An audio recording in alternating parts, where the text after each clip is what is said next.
fishing right now is out of control. The first week in June started off with a huge blast. We've got total surface action going on. We're talking about Cold Spring Harbor as far as Smithtown Bay. It's really, really dynamite.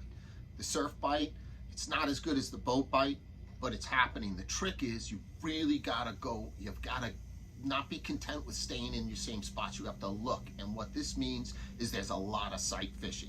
The coolest thing about sight fishing is that you can actually see the fish in the water, like depending on the clarity of the water. Up here right now, the way we're fishing, we could see down around 6 to 7 feet. And it's really a big difference when you see the fish come up and just hammer your lure on the surface. It's crazy. I mean, it's really addictive. And large bass that are usually going to the east are staying. They're finding their ways. Remember, the North Shore is all about structure. It's about fishing ledges.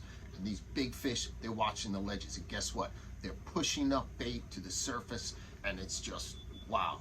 Phil spent a beautiful day yesterday with Cat and Dave. The fish are here, they're going nowhere. As far as the fluke goes, you're going to, when we get these big bass naturally and bluefish in the area, the fluke, they're not gonna stay in your natural spots. They're going to move deeper. These fluke are gonna stick around structure. They're gonna use the structure to hide, and they're gonna use the structure to feed off all of those baby porgies. Remember, June and late May is the time of the spawning for most of the fish.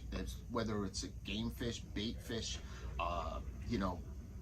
trophy fish, they're all going to be letting their eggs out, letting their spawn move around, kind of be like a rolling stone of fishing, bump around to different beaches, and then you're going to get into fish because there's an awful lot of fish around, and they're just following that tide, and they're following that different migration pattern. But right now it's all on. It's going to get better and better as we get to this new moon in June. And for those people, new moon in June, if you're a fisherman, whether you're on the beach or the boat, it's like you can't sleep at night. You're prepping all your gear. I know I am, and I'm really tuned into like what's going on right now.